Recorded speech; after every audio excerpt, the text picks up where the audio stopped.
Practice and research, colour and materials review.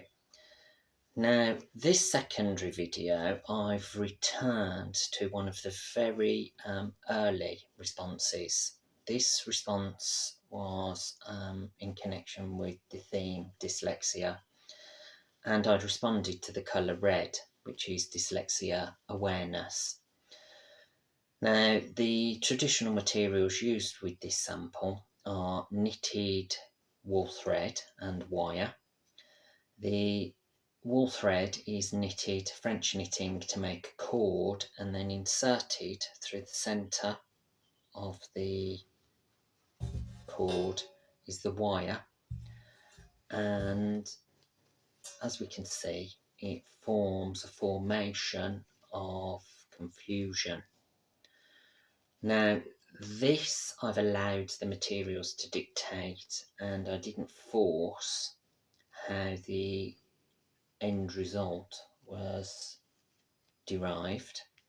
But what was quite interesting with this piece, which for me has been a turning point with the colour review, colour and materials review, that this and the first sample shown in video 1, that they have a similar relationship, and the relationship is they are visual, they are generating creativity, they resonate the fidget, but in particular with this sample, this actually allows you again to play around, but only this time, because of the length of the sample, actually allows the creator to either start to play with a circle, or as demonstrated in project 2,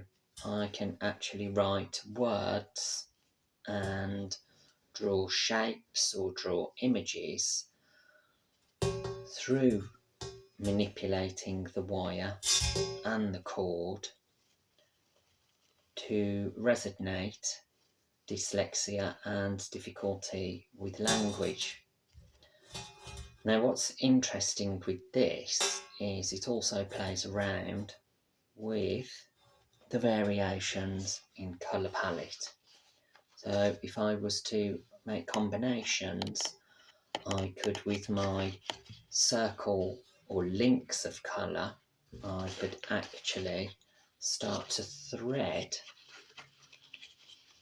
the red cord, which also resonated the school books where teachers would write, try harder, not good enough, needs to concentrate, which was in connection with the school reports. And in school books, most of the time was where an answer was answered wrong on a test or so forth, the big X of the red pen mark. So my responses through making connections with colour palettes and materials is through these two particular samples, which has now become a turning point and will continue further and further development for projects number 6.